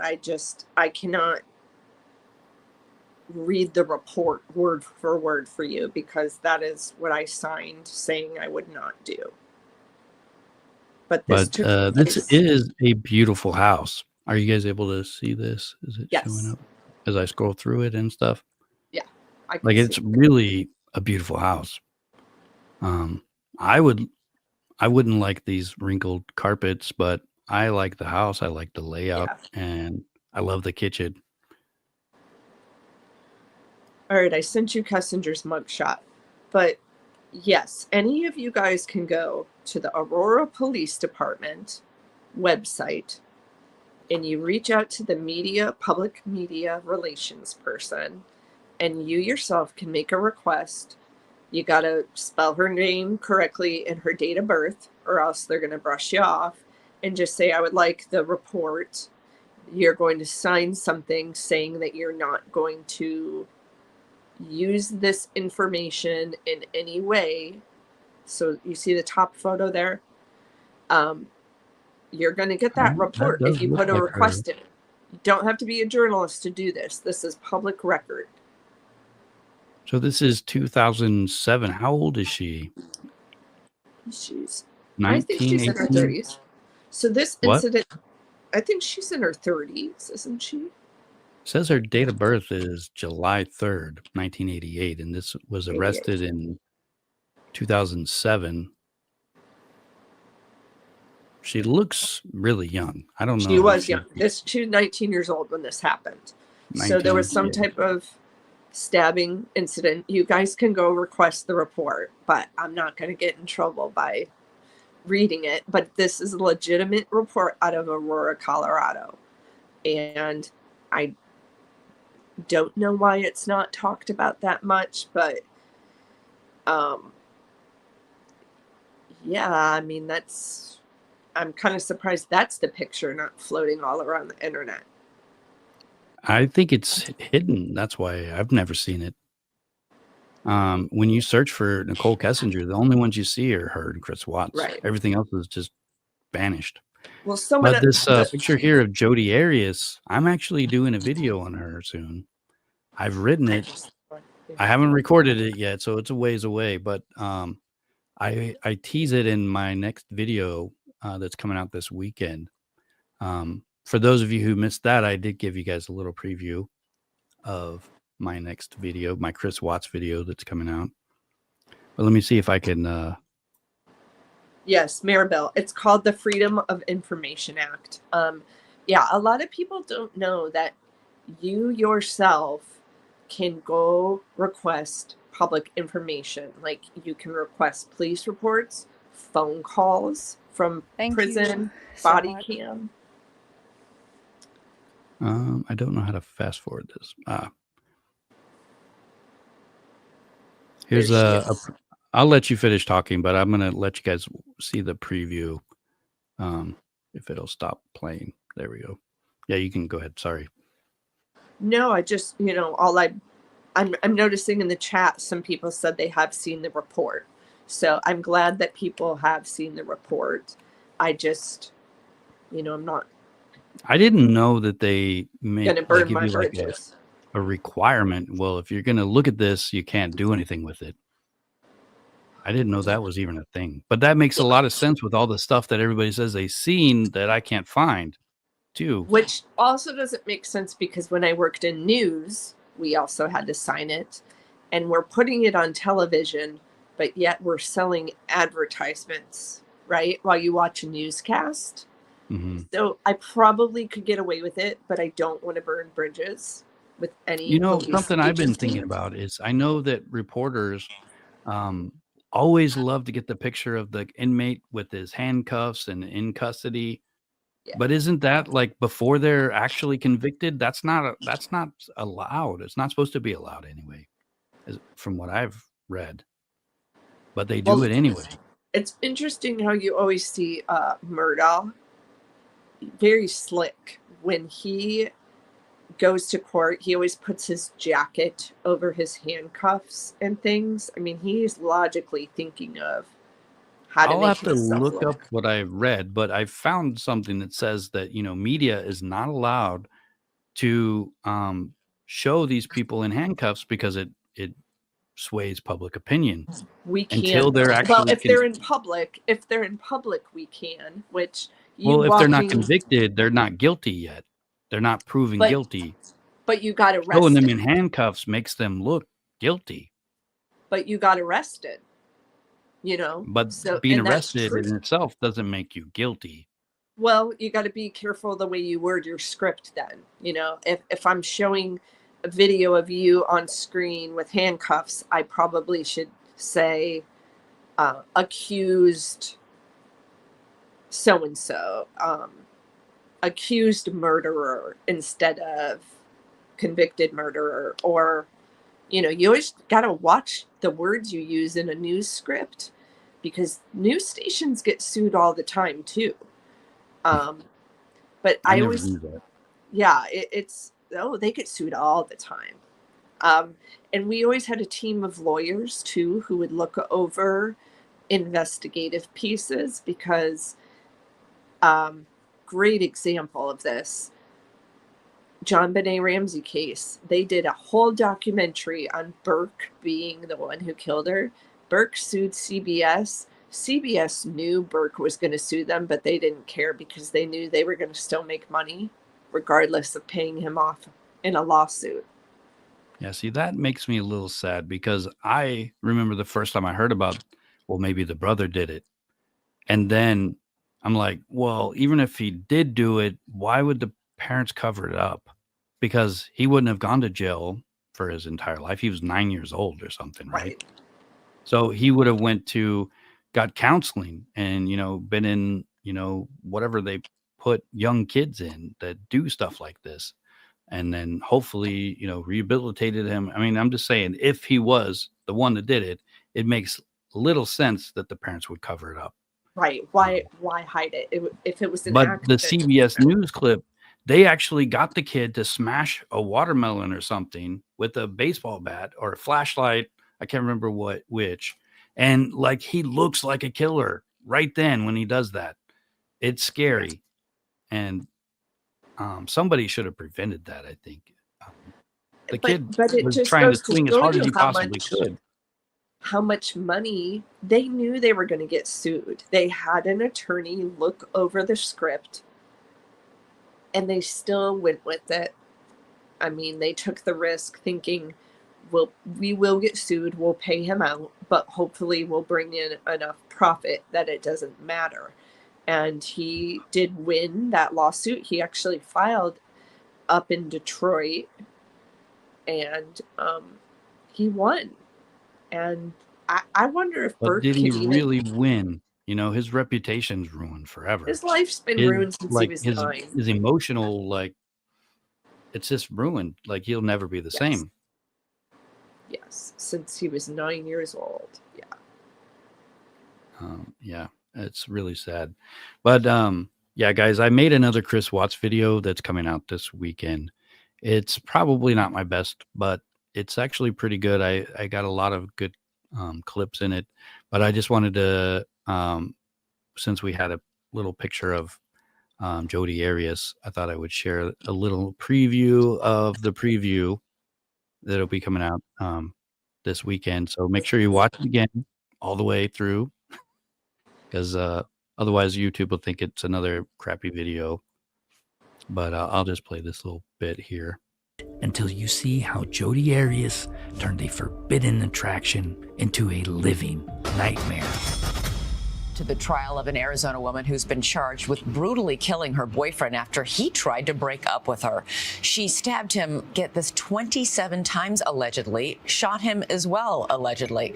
And Jodi Arias could now be facing the death penalty. On a fateful night in 2008, Travis Alexander's home became the stage for a violent showdown. He was stabbed nearly 30 times, his throat cut ear to ear. Then a gunshot silenced him forever. Was it jealousy? Was it obsession? Or did Jody truly believe she was fighting for her life? As always, stay kind, be vigilant, and always question the truth. I'll see you in the next video.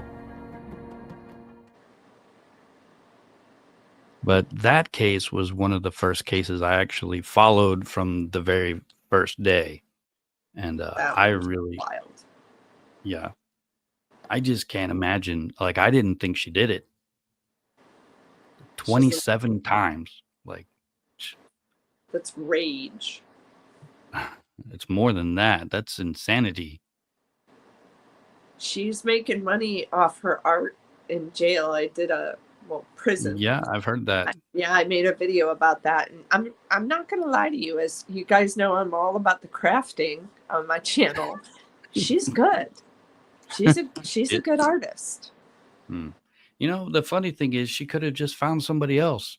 Just like, you know, Chris Watts could have got divorced and found somebody else. You know, he would have found out that Nicole Kessinger was just a rebound. And then he would have found somebody else after that and like maybe been happy. And everybody would still be alive and have living their ordinary lives and nobody would know their names. But yeah, he's, you know, there's this little insanity factor that nobody can really identify that happens in these few cases. You know, I think most people get to that, like whenever they're raging, you know, you get to a point where you just like, you get so mad that you're like, wait a second, this isn't right. And you stop. But some people don't. Right. 27 times is, you know, that wasn't even enough because she had to shoot him too. And think of how exhausted you would be even like doing that 4 times. You know, like, I don't know, that adrenaline must kick in or something. I mean, I can't. Did you ever watch MMA at all? Like they talk about gassing out. You know, these people who aren't fighters, they gas out in the first minute or two. I don't know. 27 stabs is going to take at least 30 seconds? I mean, maybe 45 seconds, but that is a lot of energy. And she was fit, but was she in shape? You know, like she was thin, but is she working out? Could she have I mean, did she just like collapse on top of the bloody body and just like lay in the warm blood, you know? Before she got up and like pretended to call the cops and or whatever she did. No, she got into her car and bought gas and put it in her car so she wouldn't have to stop for gas and she can get somewhere faster and like Build I mean there's gas just tanks up. Yeah, it's insane. And she looks normal, and I say it almost every single video that I make now. They hide in plain sight. Like I was almost cliche to say it, but it's like it's so true. It's just weird. I was talking to my chiropractor the other day. I was like, you know, it's just weird because I'll be looking, you know, walking to the store. That guy could be a killer. That guy could be, and I'm like, you could be, you know. I mean, chiropractors are strong guys, right? Right. But yeah. Yes, Laurel, I agree with you. I think in all of these cases, there's something mentally wrong with the individual. And I think we see that obviously, you know, with people like Ted Bundy, Dahmer, Jody. There was always something wrong, but then something made the situation implode to what it became. I don't know if it's impulse because some of them are very like meticulous and they actually wait. And you know, I'm working on Israel Key's video, and I watched probably 4 or 5 hours of interview footage of this guy, and he totally creeps me out. Like he's different than all the other killers because he wasn't killing for anything other than the enjoyment of killing. He didn't have like a pattern, you know, he didn't do weird things like only pick up, you know, this type of person and kill them this certain way and collect this little piece of something like every other serial killer before him. He would go and look for a house that has a connected garage, something that he could easily sneak into the garage to get into the house to like capture these people. And then he would load them up into their car, lie to them, tell them everything's going to be okay. I'm just going to rob you and we're going to do it this way, and they take them out to some place and then kills them. But then it's not over because then he takes their car and hides it in a parking lot like 20, 30 miles away. So there's like, they find the car, the police will eventually start looking for them, right? And they find the car like far, far away, and nobody knows that there's even a crime because this guy is that creepy. And he sits there in his interview and he says, "Hey guys, if you give me a cigar, I'll give you a name and a body." What the heck? Like he's just like in handcuffs, like he's like chained to a chair or something, and he's got his feet up almost. He's like reclining in his like rolly chair. It's scary. It's just scary. I Yeah. think he's scarier than Jeffrey Dahmer, who before I thought was the scariest. Yeah. Dahmer's got a different level of scary for sure. Almost how Well, he's just so calm. slow and creepy. He takes his time. He doesn't care.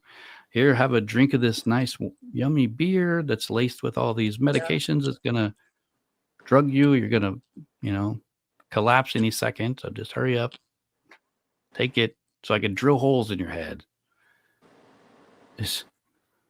He was making zombies, like literal zombies. So he could have like They were sex science slaves or experiments. something. Right. Like he was using them for horrific things. And they, once you drill a hole in their head, they're lobotomized and they're not dead, but they're not alive at all. That guy gives me nightmares, like really does. And the fact that it's real and it's not just a script, right? It's not. It's a person's brother, husband, wife. You know what I mean? Like these are people. It's very sad that it's real. Yeah. I think, if you think about the victims like you should, it really will make you emotional real fast. I try to think about the why, not the how, because if I think about the how, I think about the victim. It's sometimes I need a break from true crime. Watch Takes you something to a funny. dark place. Absolutely. Yeah. Well, you guys, I had an awesome time. It is almost about to be 1 a.m. my time, so I'm going to dip out. I don't know if you're going to continue, Rob. No, I'm gonna get out of here too. It's 9:00, and I got to wake up early for work. And I haven't Well, even got out of thank you bed. guys for joining us. And now that we know you're interested in the paranormal, we'll start brainstorming some ideas Oh, you for know that what? too. Let me show you before we go, if I can pull it up on my Canva and show you that video I showed you last night with those little orbs that you're talking Yes. about. I'm like, I have these pictures everywhere, and it's like always around my kid. I think it's a when he good was a orb, baby. though. That's the vibe I get. Well, I don't know what they were, but I was always freaked out. And then I eventually just ignored them because, you can't see them until the camera's on. You don't, it's not like it's bugs and you feel them flying around. Let me see. But this was my son as a baby. If I even, here it is. So let me see if it'll let me play it through this, because I don't want to download the video. But I'll play this last thing. You guys can tell me if you believe in orbs or not. And if you think they're ghosts or, people from other dimensions poking through the reality barrier or whatever. I don't know what they call it. Yeah, I think it's going to let me share it. And just so you know, I slowed this down, and there is a movie playing. It's what was it? I think it's the Airbender, and it sounds really funny slowed down. So the orb is not the voices, but there's a little object that flies through the screen. Yeah, it looks like a little gnat or something. It looks like a gnat, but it's not a gnat. And then I think this is the other one. That's the one that really shows it. These are not flies, guys. This is just stuff floating in the air that only my camera can see. And that's my adorable little baby, Max, when he was learning how to use a potty. And he's only, I think he was like 9 months old. No, he's over. He's about a year and a half. Hey.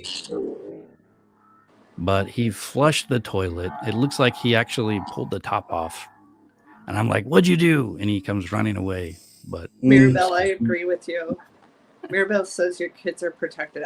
That's the vibe I got from it too. Like, I'm not saying I'm psychic or anything, but if I like intuitively just like close my eyes and what came to me, I told Rob that I think it's like a grandmother figure who's like just there to protect. Well, he has seemed kind of protected. This kid could run on the back of the couch. You know, there's nothing on, like, he's not like running up against the wall at the back of the couch. It's just like a couch. It's like flying down it like a tightrope, and he never falls off of it. He could jump from like, you know, these high off places and land on his feet. Like, he's lucky, a lucky kid. And one time, you know, you always tell your kids, don't run with sharp objects, don't run with the fork, he's running with a chopstick. And I hear his mom say, don't run with a chopstick. And then I see him come around the corner, and then he crashes into my leg. The chopstick bounces off my kneecap, you know, and it hurts really bad. And then it bounces up onto his eye, and like in a second he goes from like happy kid to bloody eye. And I thought he'd poked his eye out. And I couldn't even, I don't know. I was freaking out. And long story short, it only grazed like his cheek, hit his like cheekbone, bounced over the top of his eye, and gouged the top of his eyebrow. And he's so lucky. And this kid has adorable eyes. If you'd have poked one out, I mean, it would have just been tragic. It would have been like, no. He has got light brown eyes. Like most people don't have, like brown eyes are usually all brown, but his are almost yellow. Wow. But anyways, guys, thanks for joining us, and go check out Crafted Evidence. She's got a cool channel too. And hopefully we'll do more of these live streams. I'm getting more comfortable with them. So I think like imagine me in a year from now, I'll probably be doing a lot better. Right. Like maybe I won't interrupt you so much. I'll anticipate that lag. No, I don't mind that. I don't mind it. It feels like talking to me, you know, but I guess if we're doing a show, it really should be your line and my line, you know. Imagine a TV show where everybody just interrupted everyone all the time. You never hear anything, right? That's the view. But it'd be real life. Yeah. Anyways, guys, it was a lot of fun. Yeah, check out my new Chris Watts video that's coming out this weekend. And yeah, I guess I'll see you. See you guys in the next one. Yeah. Yep.